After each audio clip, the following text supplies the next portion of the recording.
Assalamualaikum warahmatullahi wabarakatuh. Salam sejahtera bagi kita semua, salam sehat. Ketemu lagi nih teman-teman. Udah lama juga nggak langsung konten ya, langsung bikin konten langsung. Kali ini saya mau ngobrol-ngobrol, diskusi dengan konten YouTube saya tentang pola kerja ASN yang harus lebih inovatif. Baik, sebelum saya mulai, jangan lupa share, like, and subscribe. Ini kebetulan saya menampilkan beberapa foto ya. Tadi foto Pak Mendagri bersama Ibu Hovifah, Gubernur Jatim, memberikan hadiah 3 award. Nah, ini saya sama teman-teman di Kota Palembang kasih piala dan piagam ya, inovasi 2025. Baik teman-teman, kita akan masuk ya. Saya nggak mau ngomongin inovasi doang, tapi mau ngomongin inovatif ya. Apa tuh inovatif? Dan saya lebih pengen maunya adalah secara individu sebagai ASN lebih inovatif. Jadi dikasih trik-triknya, dikasih tips-tipsnya bagaimana supaya membuat individu menjadi lebih inovatif, membuat karyawan, staff lebih punya rasa kreatif ya. Tidak hanya dituntut harus menang IGA Award, harus menang IGA, harus inovasi gitu ya. Tapi tidak dikasih tipsnya, tidak dikasih strateginya bagaimana supaya bisa menang IGA Award-nya. Yang paling utama pasti harus SDM-nya. Mari teman-teman kita lihat salah satu dari amanat ya yang diberikan oleh Presiden Prabowo adalah supaya kita lebih inovatif ya. Jadi dari Asta Cita ini setiap tahun kita akan ada tema-tema tertentu untuk mendukung 8 prioritas nasional ya. Kemudian salah satunya juga teman-teman sekalian bahwa tahun ini ya, beberapa hari lagi tanggal 22 April itu adalah Hari Otonomi Daerah. Katanya udah 30 tahun kita ya. Tapi kalau saya bilangnya baru 25 tahun. Karena kalau 30 tahun berarti tahun 96, sedangkan waktu itu masih zaman Presiden Soeharto, kayaknya belum deh ya. Ya, mungkin saya yang salah ya. Nah, sudah 30 tahun teman-teman sekalian, kita harus berusaha. ASN tuh nggak hanya itu aja, apalagi kita sekarang sudah fungsional, sudah jadi analis. Berarti kita tidak hanya bekerja sebagai orang yang setiap hari datang ya, melakukan operasional kemudian pulang lagi gitu ya. Nah, semakin lama sebenarnya pekerjaan itu semakin mudah, semakin tidak terlalu banyak pekerjaan. Akhirnya yang kita lakukan itu lebih banyak ya mengkorupsi waktu ya, dalam tanda kutip ya. Ya, jadi akhirnya banyak yang tidak datang tepat waktu atau datang hanya absen doang ya. Jadi kalau dibuatkan WFH itu sebenarnya juga masih efektif ya. Cuma kan kita jadi kebeban sama belanja pegawai gitu ya. Jadi orang-orang itu tertentu saja yang disuruh bekerja gitu ya. Nah, ini kan tidak adil ya, tidak adil dan merata. Oleh sebab itu kita menumbuhkan ya bagaimana supaya para ASN ini lebih kreatif ya, bagaimana supaya lebih inspiratif ya, bagaimana supaya dia yang berakhir kepada seorang ASN yang inovatif. Oleh sebab itu kita harus bisa berpikir bagaimana sih gitu ya bekerja itu bisa lebih efisien, efektif, baik secara waktu maupun juga secara pembiayaan. Karena seperti kita ketahui saat ini ya, ini lagi krisis global ini, kita banyak yang untuk energi ya itu banyak yang jadi berkurang ya atau agak langka gitu ya. Hari ini tuh baru aja ya kenaikan BBM terutama untuk yang Dex Lite ya, Pertamina Dex ya. Dan mulai nih kami di Jakarta mulai bergantian mati lampu. Nah, perlu nih inovasi-inovasi ya, waste energy ya, kemudian solar segala macam lah ya. Harus bisa berpikir bagaimana kita bisa keluar dari masalah ini ya. Nah, dari sisi politik juga bagaimana meningkatkan kualitas ya secara demokratisasi ya, kemudian peran dan partisipasi masyarakat dalam pemerintahan juga kita dukung ya. Kita lihat juga transformasi birokrasi ini ya, salah satunya adalah melangsingkan ya atau merampingkan dari proses struktural atau selonisasi. Kita ingin semua bekerja itu sebagai seorang pemikir, sebagai seorang spesialis ya. Supaya apa? Supaya organisasi itu lebih agile itu lebih luas ya. Jadi kalau struktural kan si A itu adalah anak buahnya Bapak Z misalnya ya. Nah si A itu nggak bisa dia ke bidang B, ke bidang C gitu ya, kecuali diizinkan gitu ya. Tapi kalau dia fungsional ya dia boleh saja asalkan di sana ada tim gitu ya. Kemudian harus senior, harus dia memang pimpinan gitu ya. Nggak mesti gitu ya, di dalam suatu tim ya, dia kalau misalnya memang dianggap mumpuni untuk jadi ketua, walaupun dia masih muda dia bisa ya. Itu transformasi dari sisi organisasi. Kemudian dari sisi sistem kerja kita dituntut sangat harus mengerti tentang digital ya. Banyak sekali AI bukan cuma ChatGPT, Gemini gitu ya, atau yang biasa Bapak Ibu pakai gitu, Canva dan lain-lain. Ini sudah banyak. Apalagi yang tidak tahu sama sekali tentang AI itu, aduh, kemana aja gitu ya. Ya, karena kita sudah mulai tidak banyak membutuhkan pegawai ya, tidak banyak membutuhkan tenaga. Dengan pekerjaan yang cukup cepat itu bisa dilakukan begitu efisiennya ya. Nah, oleh sebab itu perlu ya yang namanya bantuan digitalisasi dalam pekerjaan kita. Makanya itu juga salah satu mendorong kita bisa lebih inovatif. Jadi dari sisi penguatan budaya kerja ya, ada learning organization-nya, peningkatan kapasitas SDM untuk lebih baik lagi, terutama tentang AI gitu ya, tentang digital dan IT, peningkatan kinerja ya. Ini juga harus diikuti dengan sistem penghargaan, pengembangan talenta dan karir. Ini juga harus secara objektif penilaiannya ya. Kemudian transformasi digital dan jabatan secara terencana ya.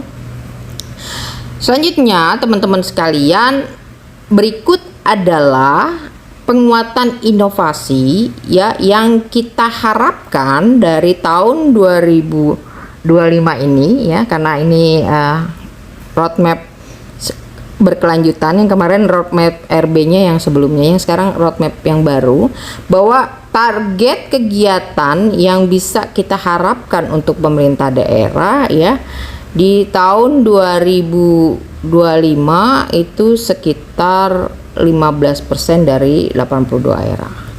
Dan kita harapkan di 2029 itu 27% dari 147 daerah. Ya. Nah, ini kita harapkan di 2029 ya, seluruh Pemda sudah punya inovasi ya. Selama ini kan ya itu lagi pemainnya ya, atau itu lagi nominatornya gitu ya. Paling nambah 1, 2 gitu ya. Nah, ini kita ubah, apalagi tahun ini ya. Ini kita akan ubah menjadi pemenangnya itu tidak seluruh Indonesia. Karena nggak bisa kebanding nih, nggak, kurang adil ya. Kalau misalnya Jawa, Bali itu diadu gitu ya dengan Kalimantan, Sulawesi gitu ya.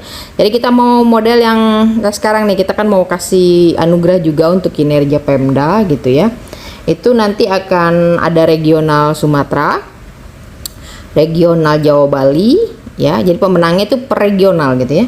Jadi pemenang IGA Sumatera, pemenang IGA Jawa Bali, pemenang IGA Kalimantan, Sulawesi ya, kemudian Papua, kemudian yang terakhir itu Nusra dan Maluku. Nusra itu NTT, NTB, Maluku, Maluku Utara. Itu 4 daerah yang selevel lah gitu ya.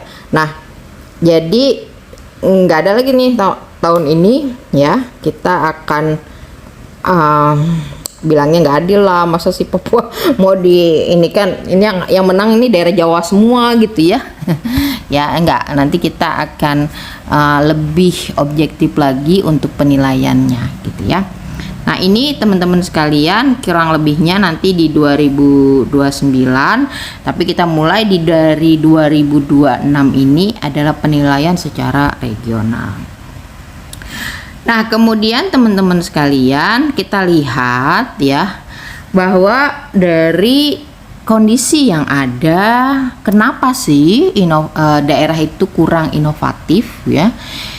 Ternyata ya tadi seperti saya katakan bahwa unsur utama atau yang menjadi subjek dari suatu kegiatan inovasi adalah ASN. Maka kalau sosialisasi yang dijelaskan hanya bagaimana tahapan untuk penginputan, bagaimana tahapan persyaratan dan lain-lain, itu belum menyentuh bagaimana daerah itu bisa punya andil, bagaimana daerah itu punya tips untuk membuat ASN-nya tergerak, punya hasrat untuk berinovasi. Ya, makanya saat ini saya mau ngobrol-ngobrol. Yang paling awal teman-teman harus siapkan adalah bagaimana membangkitkan rasa semangat untuk berinovasi di daerah teman-teman sekalian. Kalau belum ada itu akan jauh api dari panggang. Bagaimana teman-teman mau dapet IGA Award atau mungkin pengen daerahnya berinovasi ya, IGA itu hanya bonus. Yang kita inginkan adalah daerah kita lebih inovatif, bekerja itu lebih inovatif, tidak lagi bekerja tadi seperti saya katakan robot gitu ya. Kalau misalnya kerja hanya datang pagi pulang sore gitu ya, lama-lama digantikan oleh AI, lama-lama digantikan lebih oleh robot gitu ya.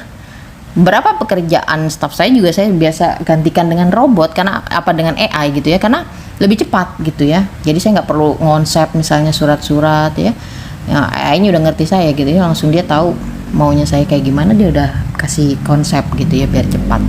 Nah, jangan sampai seperti itu. Kita manusia, kita punya otak, kita punya rasa, maka kita bekerja lebih daripada mesin ya. Oleh sebab itu, bagaimana supaya lebih inovatif ya di era yang kita harus banyak berpikir ya, supaya bisa cari penghasilan ya, fiskal lebih baik dan lain sebagainya. Nah, dari tadi saya ngomong ada inovasi, ada inovatif. Sebenarnya apa sih bedanya ya? Kalau inovasi itu adalah proses, kalau inovatif itu adalah hasil ya. Jadi kalau Bapak Ibu berinovasi ya, itu adalah prosesnya, proses ya yang dilakukan oleh individu, organisasi atau masyarakat, itu namanya inovasi, innovation ya. Kalau inovatif itu lebih ke ciptaannya ya, melakukan penciptaan atau hasilnya gitu ya, dari suatu perubahan. Perubahannya ini perubahan yang positif ya. Jadi itu bedanya ya. Jadi kalau katanya itu adalah inovatif ya, ini adalah kata benda, maka ASN inovatif. Tapi kalau kata kerja itu inovasi ya, paham ya? Nah selanjutnya bagaimana sih jadi ASN inovatif ya? ASN ini biasanya kalau yang lihat ya begitu-begitu aja ya, mana semuanya harus feodal gitu ya, harus birokrat, harus komando gitu ya. Bagaimana supaya bisa lebih inovatif ya? Inovatif itu satu yang menjadi tujuan adalah bagaimana kita bekerja lebih mudah, lebih efisien dan efektif. Itu aja dulu kuncinya. Gak mesti yang harus canggih banget gitu ya. Yo harus bikin aplikasi yang hebat pakai coding gitu ya. Gak perlu. Tapi bagaimana supaya sesuatu ya SOP ataukah itu alur ataukah itu bekerja yang tadinya bisa 10 jam atau mungkin harus lembur. Nah saat ini tuh gak perlu ya. Teman-teman bisa mengerjakannya lebih cepat ya. Teman-teman bisa lebih memonitoring lebih cepat ya. Dengan apa? Dengan digital kah atau dengan kolaboratif kah, teamwork kolaboratif gitu ya. Kalau kita bisa sama-sama ya. Kemudian inovasi itu nggak mesti ide baru ya, karena inovasi itu bukan ciptaan ya. Kalau ciptaan baru itu baru ya. Kalau misalnya inovasi itu lebih pengembangan ya, lebih ke solusinya ya. Solusi untuk memperbaiki proses kerja atau untuk meningkatkan kualitas ya, itu namanya inovasi ya, bukan menciptakan yang baru ya. Nah, bagaimana supaya bisa lebih inovatif atau bagaimana supaya bisa berinovasi ya, syaratnya adalah inisiatif dan kreatif. Jadi bisa teman-teman baca di sini, tanpa inisiatif tidak akan lahir kreativitas, tanpa kreativitas tidak akan tercipta inovasi, dan tanpa inovasi kinerja tidak akan meningkat. Ya, jadi teman-teman kalau yang belum inovasinya belum ada nih atau belum inovatif, biasanya Pemdanya itu aja tuh. Ya, belum bisa menggapai yang namanya Pemda yang ya upgrade gitu ya. Apalagi mau nyari ide atau mau nyari bagaimana mencari fiskal yang lebih baik atau mencari penerimaan yang lebih baik, orang dia nggak inovasi, dia nggak inovatif ya. Gimana cari idenya gitu ya? Gak ada, stuck gitu aja gitu ya. Udah nungguin DAU gitu ya, nungguin bagi hasil, nungguin KD gitu ya. Ujung-ujungnya pinjem, karena nggak ada inovasinya, nggak ada kreatifnya gitu ya. Maka teman-teman sekalian, syarat ya. Nah inilah ya teman-teman ya. Ini salah satu rahasia juga ya. Bagaimana supaya teman-teman sebagai pimpinan atau sebagai teman ya bisa menularkan rasa inovasinya tadi, inovatifnya tadi. Ya, ini rahasia bagaimana supaya kita bisa lebih inovatif atau mungkin untuk diri sendiri. Yang pertama, bagaimana kita bisa inovatif adalah kita bisa atau punya kepribadian yang inisiatif. Apa-apa itu kita bisa ambil tindakan tanpa harus disuruh. Langsung secara mandiri kita bisa tahu gitu ya apa kebutuhan. Ya. Tanpa nunggu perintah, ya. Kita peka terhadap suatu masalah. Wah, ini gak ada uang deh. Wah, ini gak ada penghasilan Pemda nih. Bagaimana ya? Kita analisis deh. Bagaimana bikin policy brief deh. Ya, biar kita analisisnya bareng-bareng sama teman-teman. Gitu ya. Atau kalau punya uang, oh panggil Bu Ira deh, gitu ya. Kita analisisnya bareng-bareng sama Bu Ira gitu ya. Itu salah satu ya. Ini masih inisiatif, belum sampai inovatif. Kalau inovatifnya nanti kalau udah nyampe kita proses, kemudian kita analisis, langsung ada rekomendasi solusi. Nah, kemudian ketika solusi itu ada hal-hal baru yang bisa kita jadikan program yang inovatif. Itu bisa ya. Nah, jadi bisa macam-macam ya. Kalau kita tidak bisa berpikir, kita bisa berpikir bersama ya.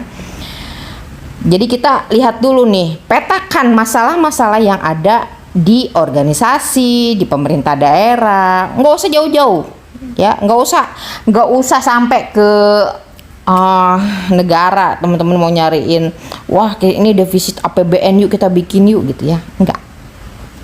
Teman-teman cukup petakan dulu di bagian teman-teman apa sih masalahnya. ya. Misalnya di aset, oh iya ini asetnya banyak banget barang yang hilang gitu ya, tapi di inventarisirnya ada. Atau misalnya ini anggaran kok nggak sinkron nanti sama pencairannya. Kenapa nih? Oh ya, di BUD-nya kurang koordinasi. Yang kurang koordinasi ini OPD gitu ya, bikin perubahan tapi nggak lapor misalnya gitu ya.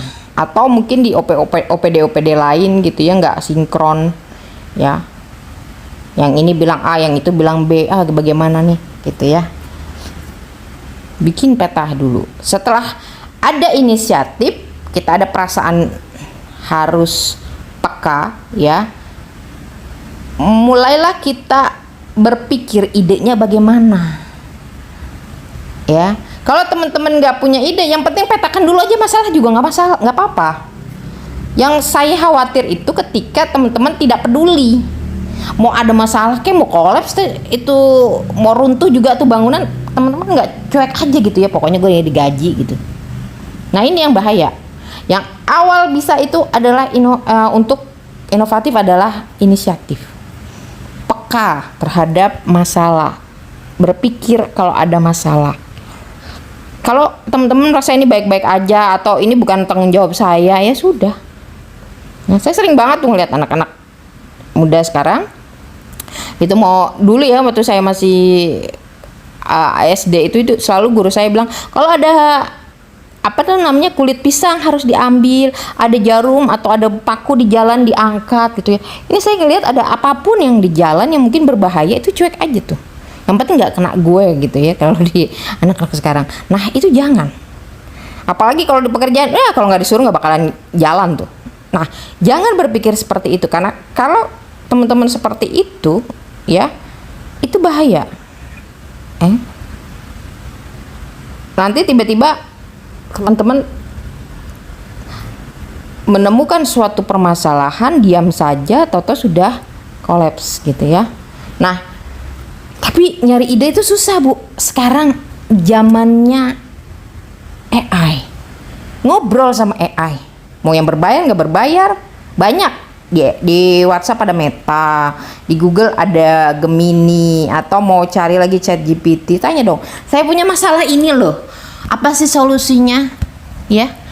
Saya punya masalah terkait pekerjaan saya ABCD, kamu punya solusi nggak?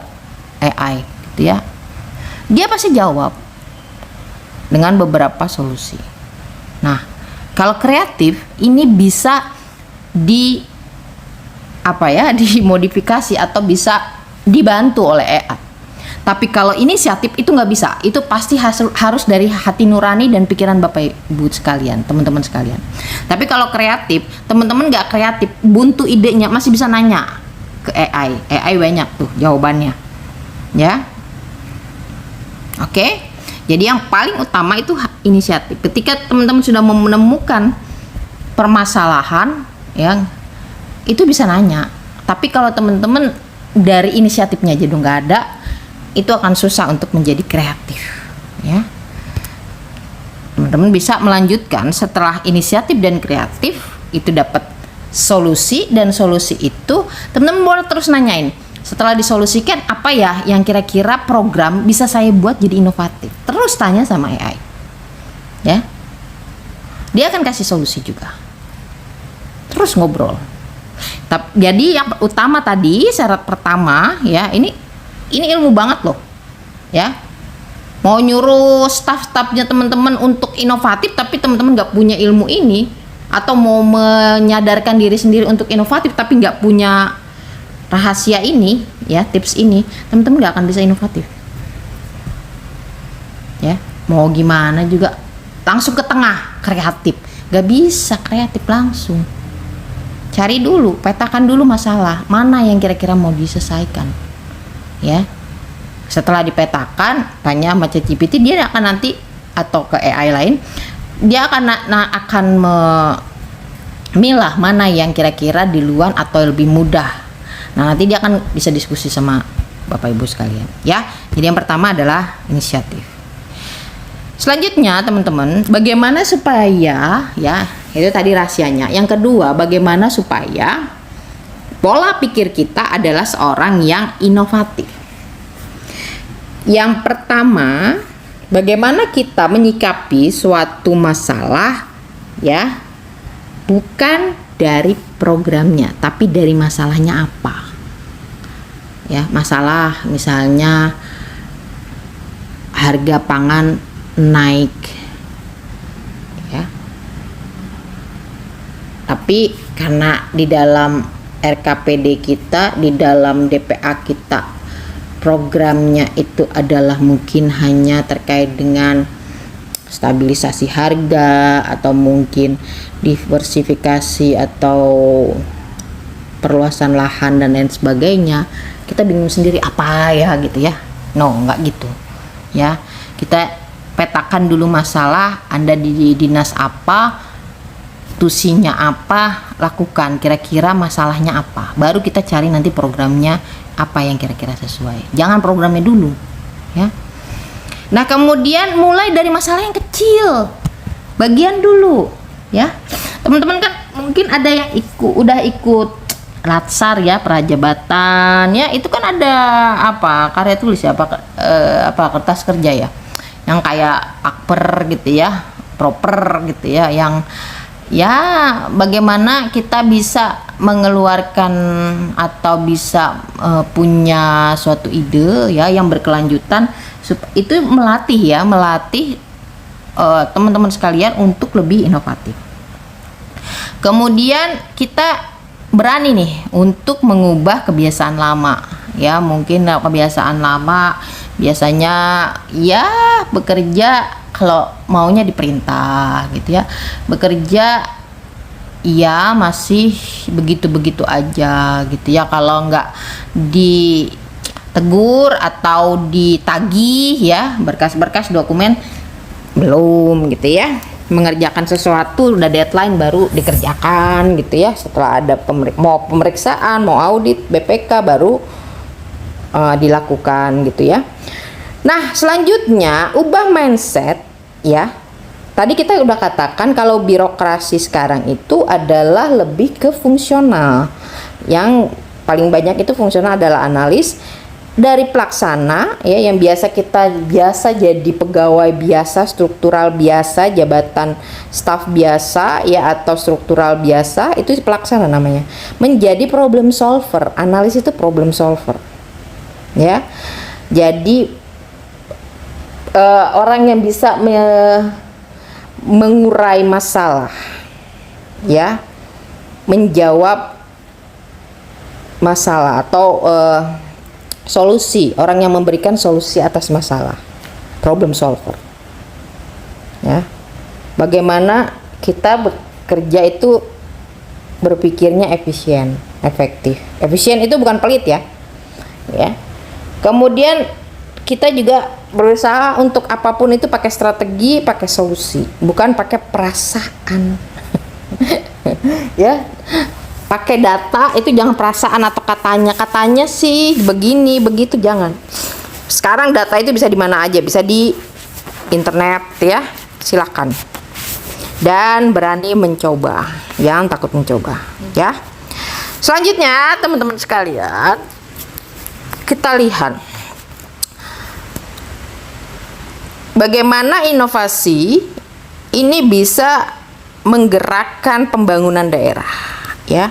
Lihat daerah-daerah yang inovatif itu biasanya pembangunannya lebih cepat ya. Lihat nih, yang pemenang IGA itu ya, itu rata-rata memang daerah yang luar biasa gitu ya pembangunannya, walaupun keadaan lagi begini gitu ya, lagi efisien dan lain-lain, itu luar biasa pembangunannya ya. Dan ketika kemarin ada bukan kemarin ya, sekarang ya lagi mau diberikan anugerah untuk kinerja Pemda, itu yang menang itu lagi ya.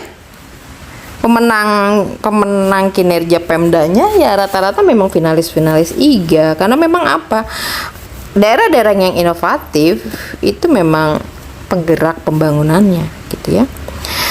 Jadi tadi seperti saya katakan, daerah yang memang komitmen untuk menggerakkan pembangunannya, ya, menganggap bahwa inovasi harus merubah mindset SDM-nya. Bukan sekedar cuma belanja, anggaran, proyek gitu ya. No.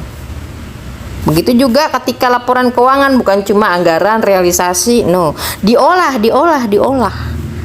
Kalau punya statistisi, suruh statistisinya mengolah bagaimana dampak dari belanja pegawai kepada APBD gitu ya. Kemudian bagaimana cara mengefisiensikannya, itu ada.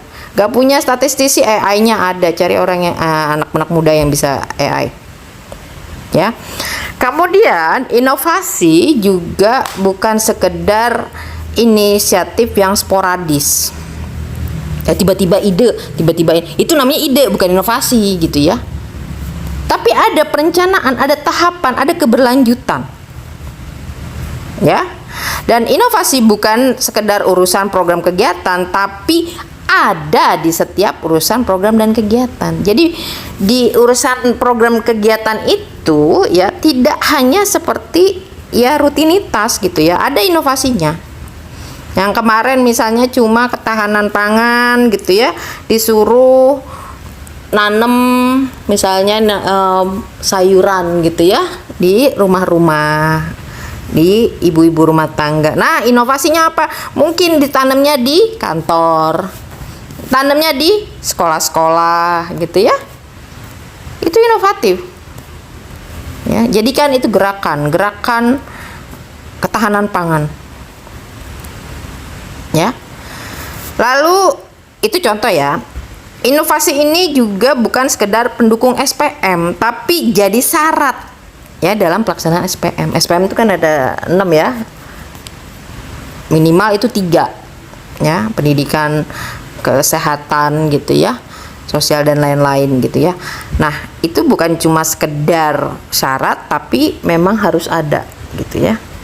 Nah, inovasi merupakan solusi dengan konsep simplifikasi pemikiran atau mengefisienkan bagaimana cara berpikir atau cara bekerja kita.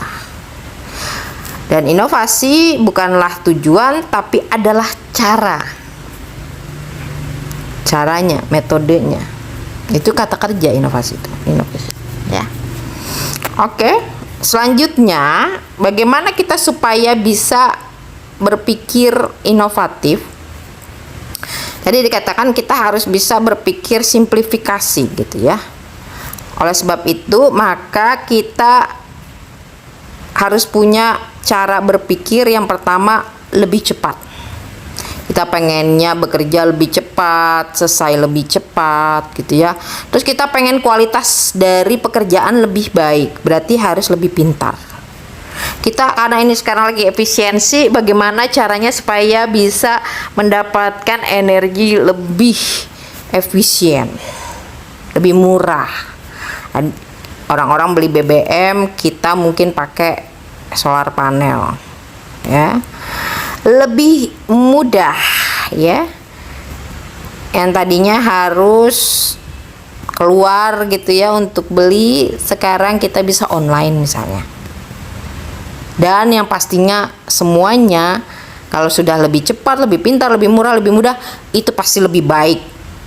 Dan itu secara otomatis membuat daya saing daerah dan membuat juga pertumbuhan ekonominya lebih baik. Jadi kalau mau pertumbuhan daerah lebih baik, mau pembangunannya lebih bagus, lebih hebat lagi gitu ya, lebih banyak lagi dan bisa bersaing dengan daerah-daerah lain, maka teman-teman sekalian ya, Bapak Ibu, itu harus bisa membangkitkan lingkungan yang inovatif, harus bisa menumbuhkan ya semangat untuk berinovasi. Kalau perlu tempel-tempel di dinding juga boleh. Bukan berarti teman-teman wah harus dapat IGA nih, apalagi sekarang regional mungkin lebih mudah gitu ya. Itu bonus teman-teman.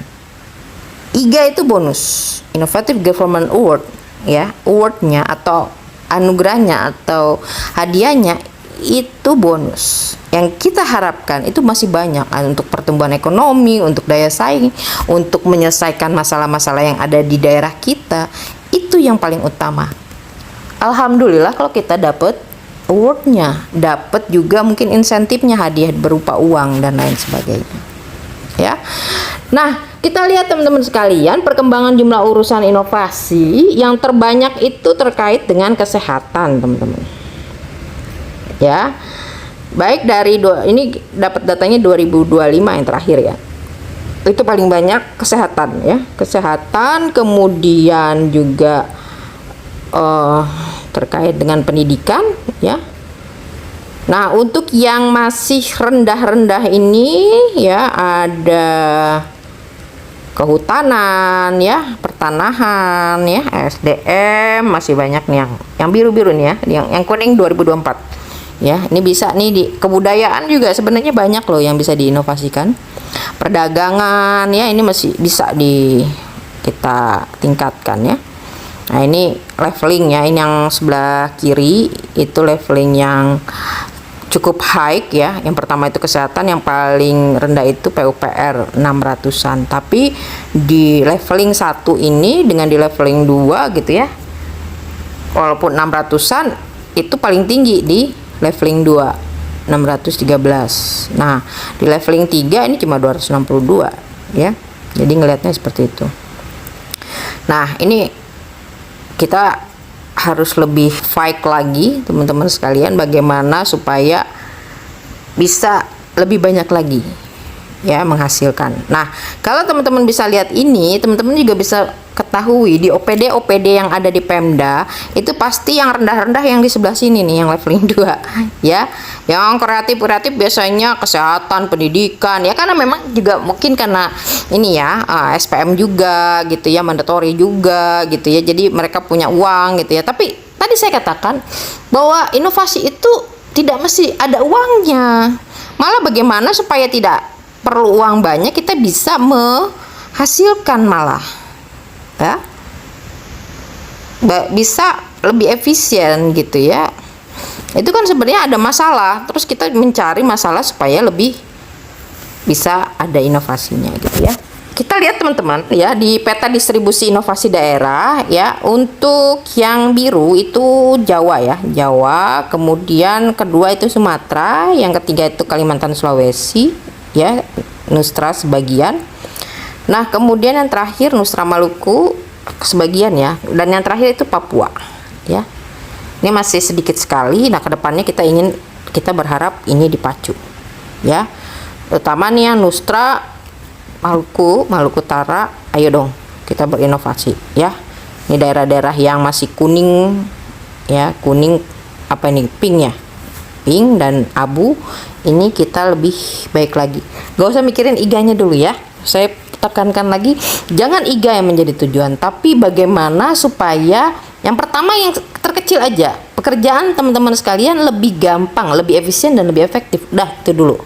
Baru nanti kita berharap di OPD, baru berharap ke Pemda ya. Bagaimana supaya lebih pertumbuhan ekonomi daerah, bagaimana supaya kita lebih membangun lebih baik gitu ya. Nah, bentuk dari inovasi ya itu ada dari tata kelola pemerintahan, dari pelayanan publik, dan inovasi bentuk lainnya. Dari tata kelola pemerintahan ini bagaimana kita supaya bisa lebih tadi ya, efisien dan efektif ya. Fungsi manajemen dan pengelolaan unsur manajemennya ya lebih terencana gitu ya. Nah, kemudian dari sisi pelayanan publik, inovasi memberikan pelayanan untuk barang dan jasa ya. Lalu dari bentuk lainnya ini kita bisa mengidentifikasi best practice dari daerah lain ya, nyontek-nyontekan boleh ya, tapi harus sesuai dengan keadaan Pemda masing-masing, bukan di kopas. Apalagi di plagiat nggak boleh ya, nggak boleh di plagiat, itu bisa dituntut ya. Jadi kalau teman-teman mau mengembangkan ya ide Pemda lain kan dicontek boleh ya, tapi harus lakukan dengan baik ya, di PKS kan gitu ya. Nah, itu di PKS kan dengan Pemda yang punya inovasi ya, silahkan dikembangkan ya. Ya cuma gitu doang dong, itu mah namanya menggunakan doang, bukan inovasi namanya. Ya, misalnya dia bikinnya ini datanya atau pembayaran misalnya pakai QRIS misalnya ya, untuk pembayaran retribusi atau pajak misalnya gitu ya. Itu baru untuk bayar parkir misalnya gitu ya. Nah teman-teman pengen, saya pengen setelah PKS mungkin bayarnya macam-macam, untuk di rumah sakit kah, atau mungkin untuk masuk ke tempat-tempat wisata gitu ya. Itu salah satu juga pengembangan dari inovasi ya.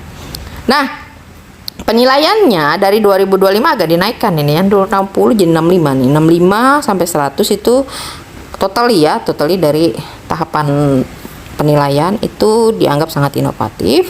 Kemudian inovatif itu 40 sampai 65, kurang inovatif itu 1 sampai 40 ya. Tidak dapat dinilai itu 0 ya. Selanjutnya teman-teman, bagaimana sih strategi dalam meraih IGA, atau bagaimana strategi supaya lebih inovatif gitu ya. Ya, pertama adanya kebaruan ya. Kalau tadi kita sudah bisa menuangkan inovasi-inovasi kita. Nah, karena teman-teman mau high level ya, segala yang udah jadikan ide, jadikan inovasi pengen dilaporkan atau pengen diadu gitu ya untuk ikut IGA ya. Bagaimana sih caranya ya? Pertama, ada kebaruan atau novelty ya. Ada perbedaan antara praktek lama dengan yang baru. Kalau sama aja itu bukan namanya inovasi. Ya, yang tadinya mungkin pergi ke pasar jalan kaki lewat jalanan raya gitu, jalan raya misalnya ya. Ternyata ada jalan tembus gitu ya. Itu termasuk hal yang berbeda dari yang pertama ya. Kemudian adanya pendekatan baru, mau dari digital atau kerja bersama ya, teamwork, kolaborasi ya, atau dari sisi pelayanan. Yang ketiga, bukan kopas ya, jangan dikopas begitu aja karena beda, harus disesuaikan. Mungkin sama tapi bisa adalah penyesuaian atau pengembangannya ya.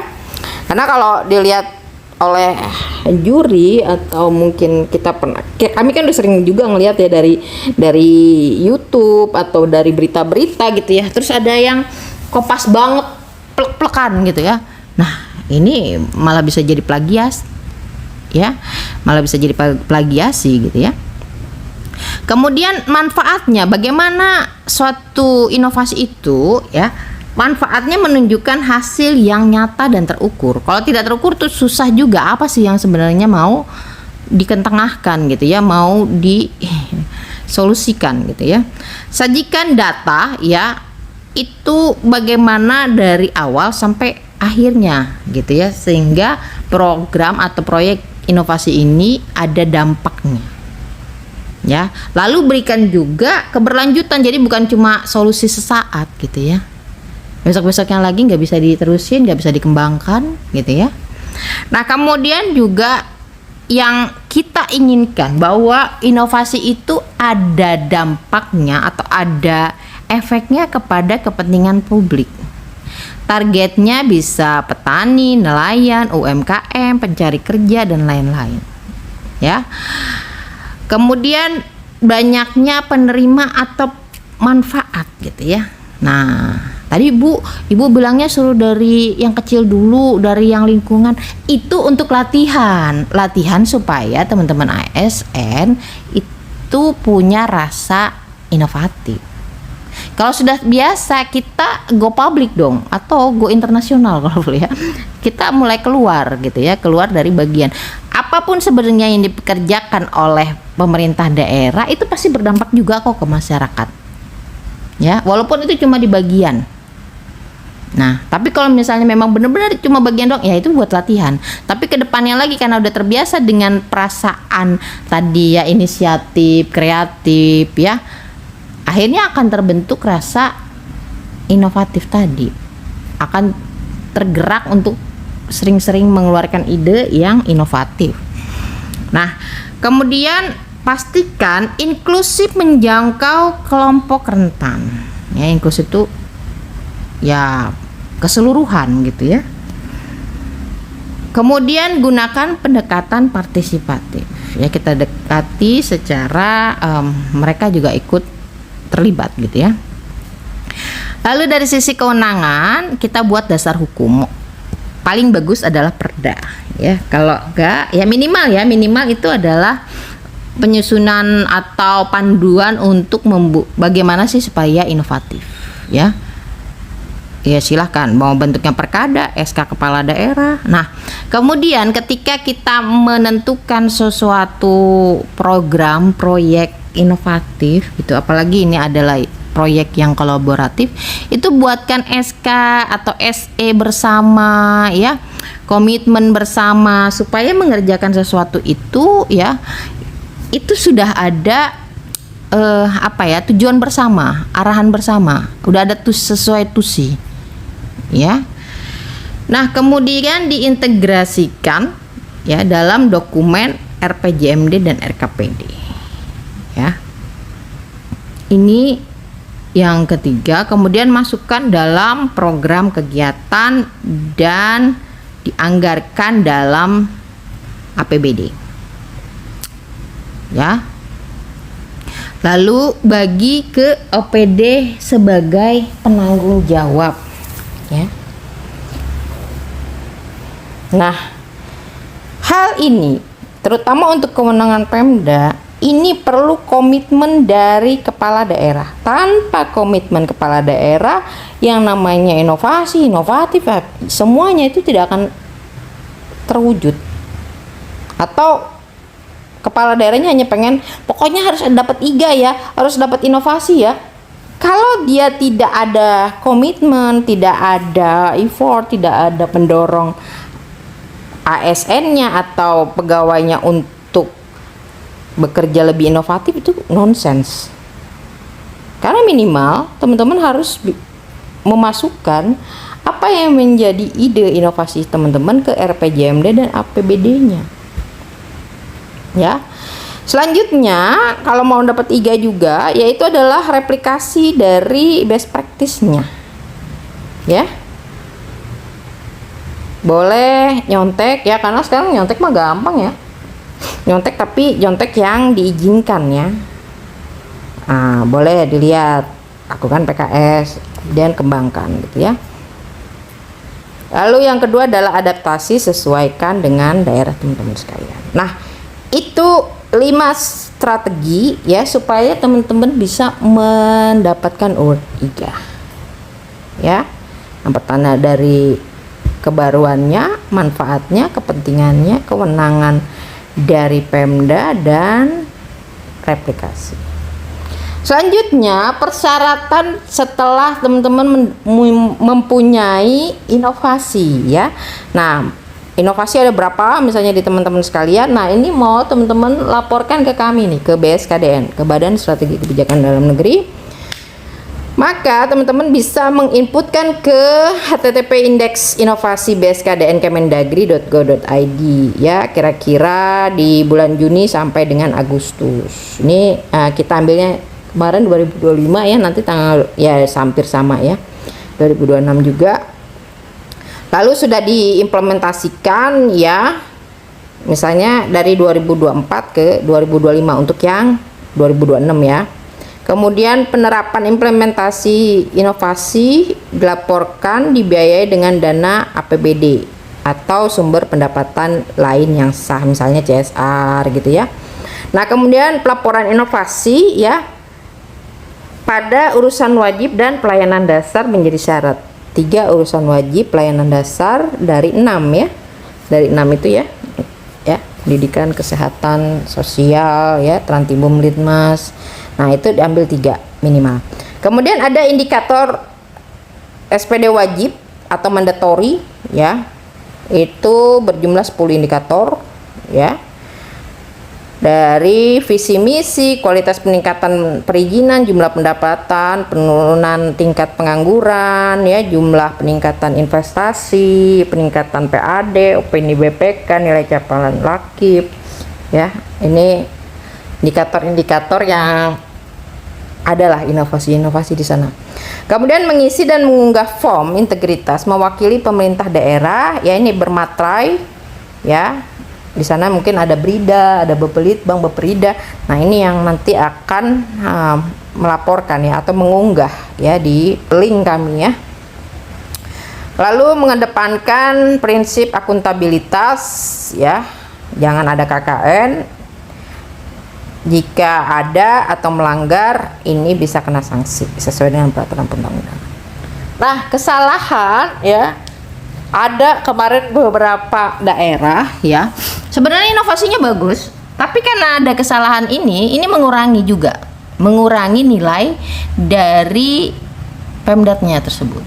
Yang pertama, bahwa penulisan dari, karena kan inovasi ini kan harus dibuat suatu cerita pendek gitu, ya, atau suatu proposal atau suatu makalah gitu, ya. Nah, ini semuanya diserahkan kepada Litbangda atau Brida atau Baperida itu, ya. Padahal yang buat OPD-nya ya sebenarnya kan teman-teman udah biasa, tadi saya katakan kalau udah pernah ikut pelatihan kan sebenarnya biasa bikin proper akper atau ya penulisan-penulisan lain yang biasa dibuat di diklat gitu, ya, makalah-makalah, ya. Lalu karena terbiasa memberikan kepada badan tertentu, OPD tertentu, ya, akhirnya bikin proposalnya kopas, ya, akhirnya nggak nyambung. Nah, ini padahal inovasinya bagus, tapi ketika proposal atau makalahnya itu, ya, tadi ini termasuk yang menurunkan penilaian loh, teman-teman, ya. Disusunnya semuanya oleh Litbang gitu, ya, dia cuma laporin doang, saya punya inovasi ini, saya punya inovasi itu gitu, ya. Terus abstrak gitu, ya, nggak jelas nih, ya, karena pakai AI gitu, ya. Teman-teman kalau pakai AI itu jangan kopas semua, ya, dibaca dulu. Kami bisa mendeteksi kok, ya, karena ada beberapa tulisan-tulisan itu yang ya kayak watermarknya dari AI, ya. Jangan copy paste banget, jadi kayaknya nggak nyambung. Harus teman-teman biasakan, ya, AI itu hanya membantu, bukan benar-benar mereka diberikan tugas semuanya. Mereka itu nggak punya cara berpikir yang ya kalau tidak ada datanya ya nggak bisa gitu, ya. Harus ada benang merah, ya, ada urutan dari awal perencanaan sampai pelaporan dari suatu inovasi. Ini kadang-kadang nggak nyambung, ya. Perencanaannya bagaimana, pelaksanaannya apa, laporan hasilnya gimana, nggak tahu, ya. Kemudian ada pengembangan, ya, lalu ada keberlanjutan, dan yang terakhir minim data, nggak ada data-datanya juga gitu, ya. Untuk apa dibuat inovasi itu, ya, nggak ada datanya. Nah, ini juga salah satu menurunkan penilaian. Nah, ya, jadi tadi syaratnya, ya, dari sisi strateginya apa saja. Nah, ini terkait dengan apa yang membuat kesalahan atau menurunkan nilai dari inovasi teman-teman. Nah, ini ilmu banget loh. Nah, apa ya kalau tadi cuma menurunkan, yang sekarang ditolak?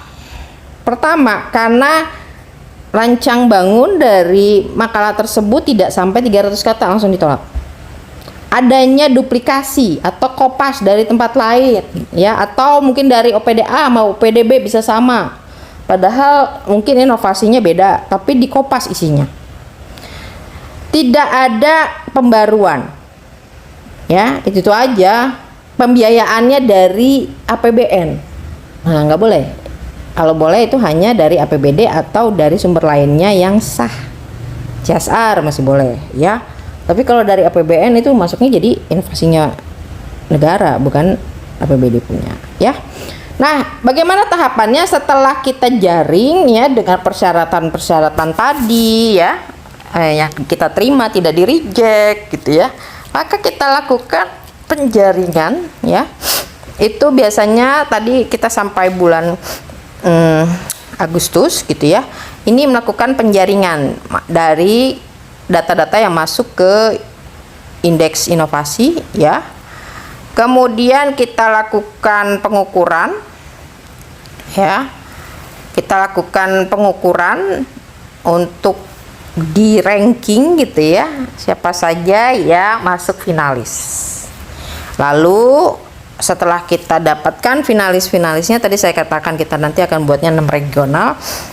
Mungkin ada yang kemarin ikut ya, yang apa namanya, penurunan pengangguran, kurang lebihnya nanti akan seperti itu. Lalu kita akan minta presentasi kepala daerah. Sekali lagi teman-teman, kalau namanya presentasi, usahakan yang presentasi itu adalah kepala daerahnya, minimal wakil kepala daerah ya. Dan kalau bisa hadirlah langsung, itu nilainya lebih loh teman-teman ya. Kecuali kemarin kalau yang pengangguran itu memang dari ini ya, dari daring. Tapi itu hampir 90% kepala daerah loh. Wakil kepala daerahnya aja nggak terlalu banyak. Kalau sudah turunkan ke sekda, ke kepala dinas atau segala macam, itu nilainya turun loh.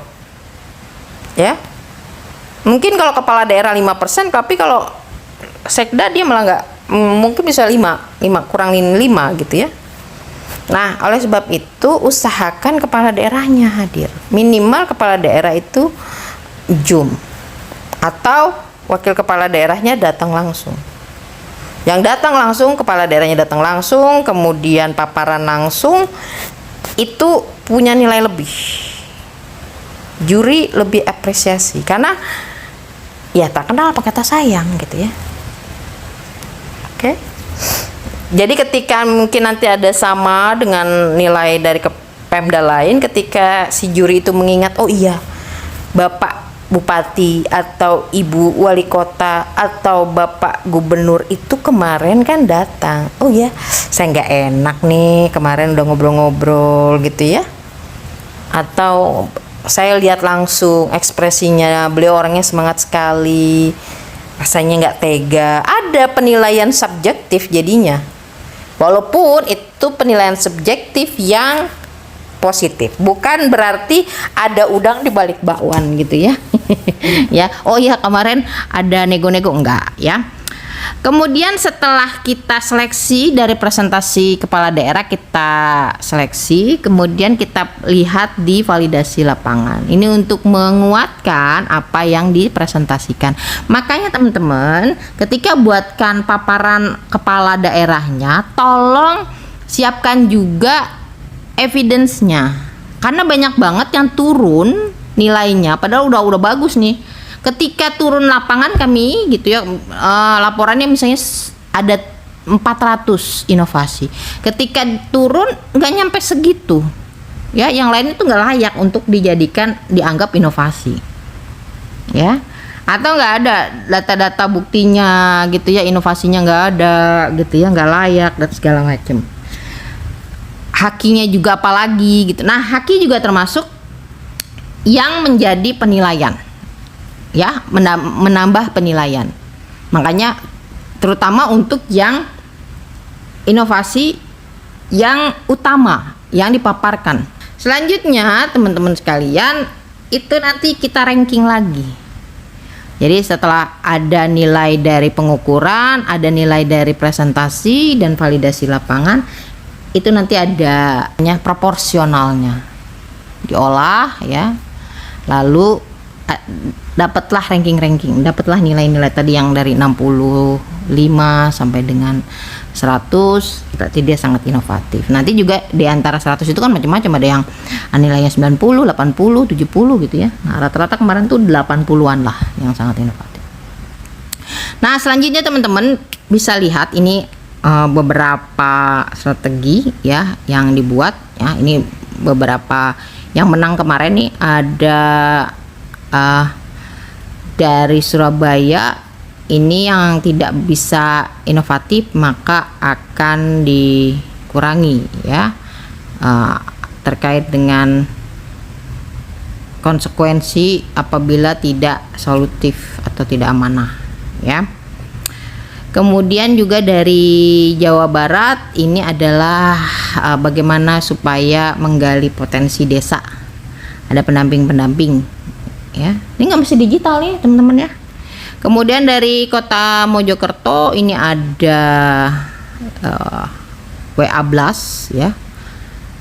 Ini untuk jemput bola, untuk konsultasi ya.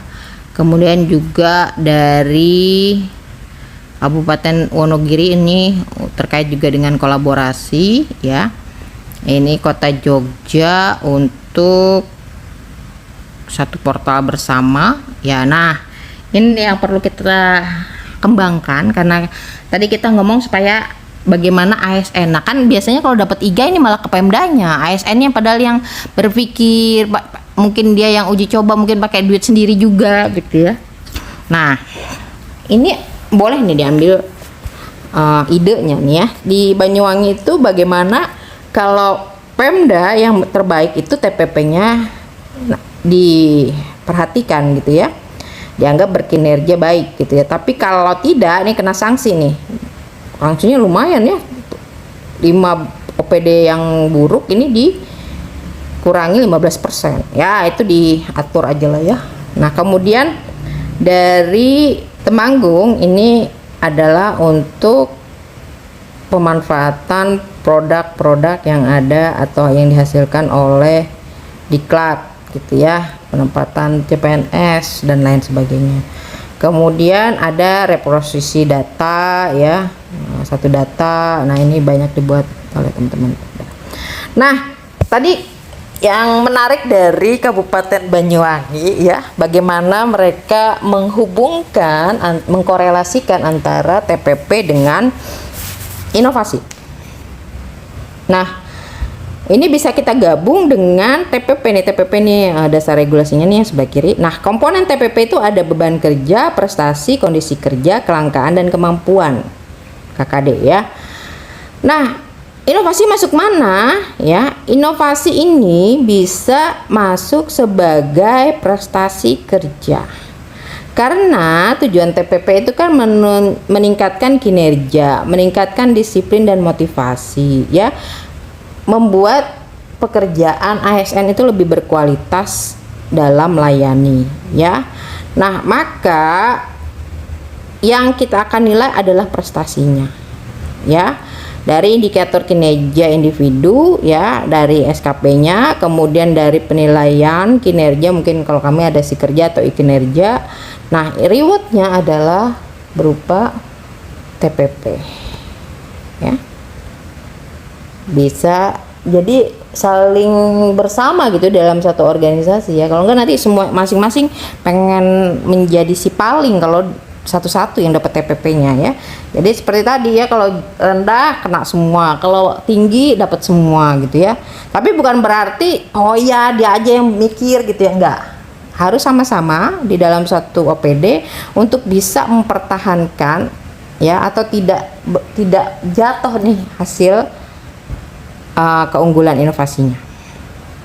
Nah, demikian teman-teman ya, beberapa tips saya ya, dari mulai pelaku inovasinya, Pemdanya, organisasinya, supaya bisa lebih inovatif. Jadi tidak hanya menuntut kepada pegawai kita, kepada ASN kita untuk lebih inovatif, tapi tidak ada effort, tidak ada komitmen bersama baik para pimpinan ya, kepala daerah atau antar OPD. Nah, komitmen itu juga bisa berupa penganggaran juga, itu termasuk komitmen ya, termasuk juga dengan rekan-rekan kita di Dewan DPRD, itu juga harus mendorong inovasi gitu teman-teman sekalian. Terima kasih atas perhatiannya ya. Mudah-mudahan suatu hari nanti teman-teman ada di antara foto-foto ini nih, penganugerahan IGA dari 2017 sampai 2025 kemarin. Mudah-mudahan di 2026, 2027 atau sampai 2029 ada foto-foto kepala daerah pimpinan Bapak Ibu yang masuk sebagai koleksi kami. Kurang lebihnya saya mohon maaf. Kita bertemu lagi nanti di konten berikutnya. Billahi taufiq wal hidayah. Wassalamualaikum warahmatullahi wabarakatuh. Sampai jumpa teman-teman. Terima kasih.